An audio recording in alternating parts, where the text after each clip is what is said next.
Hi everyone, it's Royce Rosewood of the Ragamuncers. I play solo RPGs here on the channel, and I've been playing through a solo campaign of Wanderhome using tarot cards as part of the Oracle and Inspiration.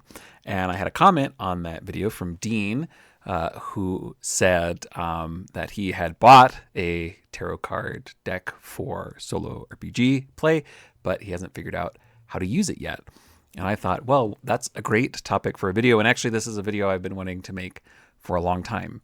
I've been reading tarot for over a decade, so longer than I've been playing solo RPGs. When I started playing solo RPGs, it seemed really obvious that there was a lot of overlap between the two. To start off, because I think maybe some people aren't as familiar, what is a tarot deck? This is the one that most people are familiar with. This is what is called the Rider-Waite-Smith deck, or RWS. It has the images that are iconic now. These are done by an artist named Pamela Colman Smith at the turn of the century. Tarot is a deck of cards. It comes out of Italian playing card games in the 15th and 16th century, a game called Tarocchi. The structure of the deck is there are 4 suits. This version, these are wands, pentacles, swords, and cups, but you sometimes see, instead of pentacles, sometimes you see discs or coins. For one's wand, sometimes you see batons. The cards run from ace to 10, and then there are 4 suit cards or court cards, and these go page, knight, queen, king. But the addition in a tarot deck is a set of another set of cards. These are called triumphs or trumps, or when you're getting more esoteric, the major arcana. And these are a set of cards numbered 0 through 21. Well, it started out as a playing card game around the turn of the century. Aleister Crowley and the Order of the Golden Dawn got their hands on it, and together with Pamela Colman Smith created this deck that we know today with these large illustrated image. This is the deck that when most people think about tarot, this is what they think about. But of course, there are other versions. Before the fully illustrated cards by Pamela, there were, Tarocchi decks kind of looked something more like this. This is what we would call a pip deck. Pulling this card wouldn't tell you anything more than, okay, well, there are 2 sticks. Okay, now there are 3 sticks. Right. This is a deck that has the Smith imagery, but just, kind of recolorized a little bit, kind of updated a little bit. This is a deck. This is the Golden Thread Tarot that's sort of taking the original imagery and kind of really simplifying it. This is a deck that I picked up at Five Below for like $5. That's got some like clip art. We can get further and further afield. So this is like an American Renaissance literature deck. So you got Abraham Lincoln on there. There are some slight variations. So for example, there's one of the court cards is a missionary. I don't know what that's probably a knight.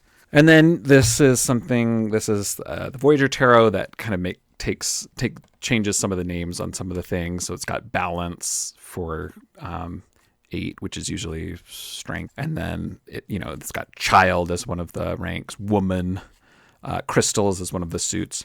So all that to say, there's a lot of variation in tarot cards in terms of imagery, what they call the things. And I just say that just so that you're aware of the kind of the vast array of things you could be stepping into when you get a tarot deck. And then all that to say, there are even things that sort of fall under the umbrella of what people might call tarot decks, but don't follow this structure. And these are what we call oracle decks. They're usually, about 40 cards, on a theme, and they're numbered like 1 through 40, and they don't follow this structure at all. They just have images and maybe names, which could work for these purposes as well. And then even beyond that, there are other systems like Lenormand, similar cards with images that are used for interpretation. All that considered, when you're choosing a deck for solo RPG, what are some things that you consider?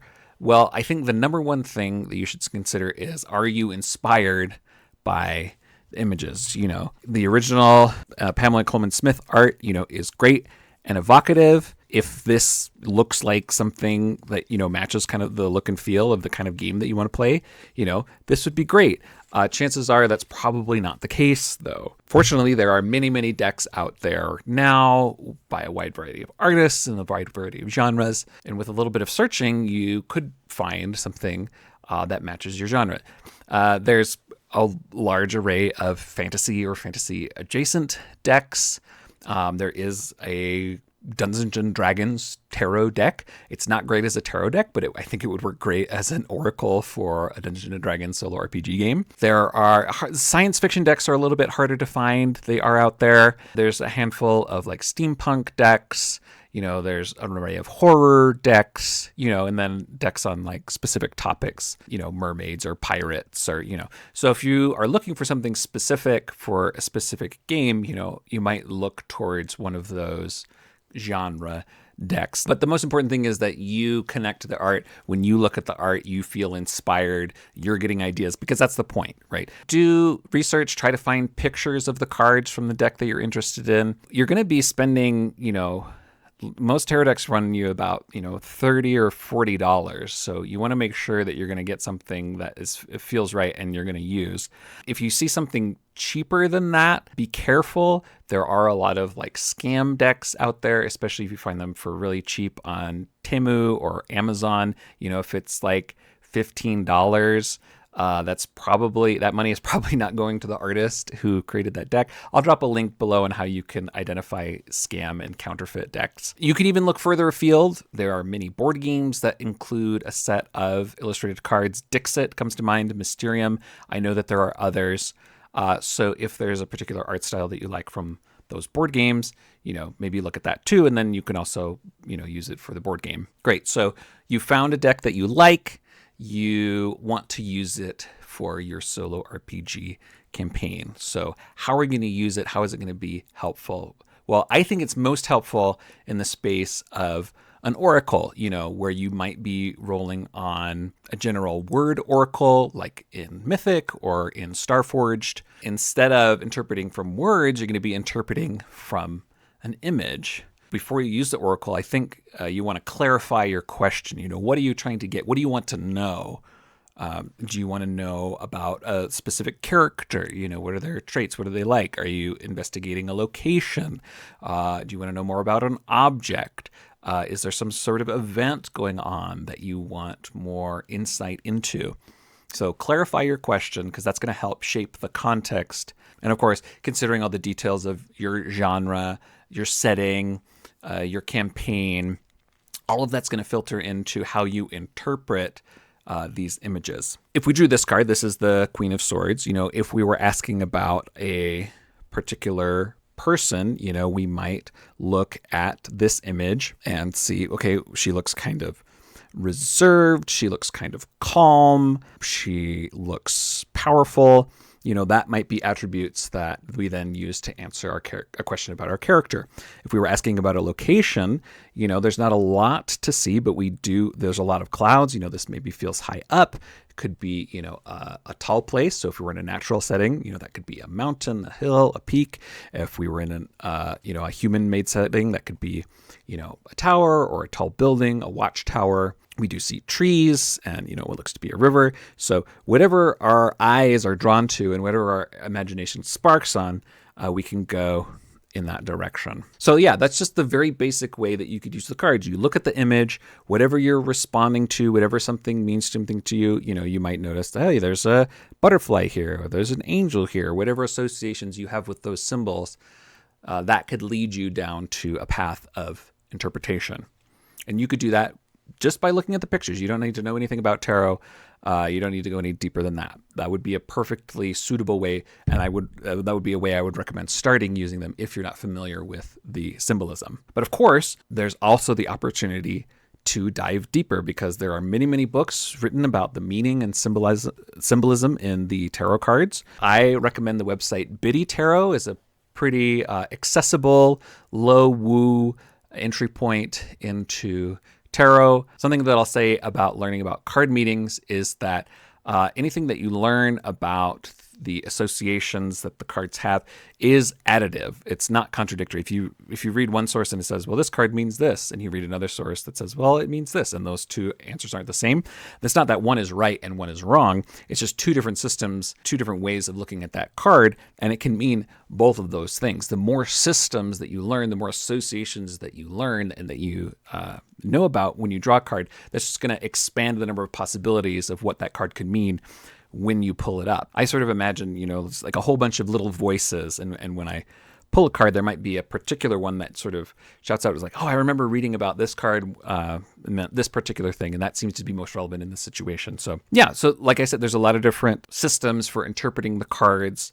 The one that is most useful is the one that means something to you. If you are familiar with a particular esoteric system or a particular, set of symbolism, whether that's numbers or colors or plants, that's going to be a system that's going to help you interpret the cards most directly. And of course, if you're going with like a more specific deck that has a more specific genre, there might be a little booklet with it that has more specific meanings for that particular deck. Because the whole point, right, is we're playing solo RPG, we don't have an idea, and then we want to get to a place where we do have an idea. So however we get there, however we turn this randomized input into an idea so that we can keep playing and move forward, that's what we want.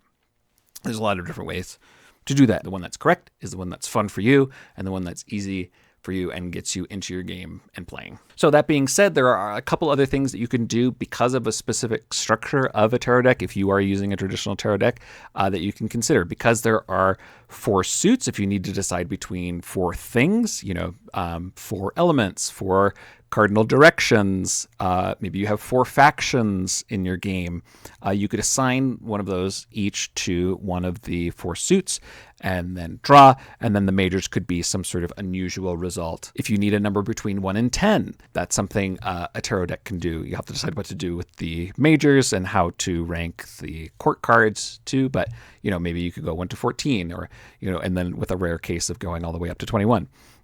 That's something that you could do. As you get more advanced, something you could do, and something that's very common in tarot reading, you draw multiple cards. You ask a particular question and then you draw 2 cards, and then the meanings for those 2 cards, are going to interplay with each other. How does what I understand from this card connect to what I understand from this card, to get more nuanced, more detailed readings, interpretations, etc. And then finally, there's no shortage of, tarot spreads available on the internet. If you wanted to go a deep dive into like a character backstory, you could find, a full tarot spread, deal out several cards, interpret them all in relationship to each other, and that could give you a detailed character backstory. This is a really big topic, but I thought I would give just a few ideas on how to get started. Hopefully it's helpful. If you have any questions, feel free to drop them in the comments. This is a topic that I spend a lot of time thinking about, and obviously I have a lot of experience. So anything that you want to know more about or get deeper about, don't hesitate to ask, and I will answer the best I can, and maybe it'll inspire another video. If you're interested in solo RPG and tarot cards specifically, you can check out my Wanderhome campaign, which is currently in progress as of the making of this video. I also used cards from the Mysterium board game in my 1,000-Year-Old Vampire campaign. Thanks so much. If you found this useful, please like, subscribe, and share. Check out my other videos. I hope this gave you some inspiration for something to add to your solo RPG campaigns. All right, stay well.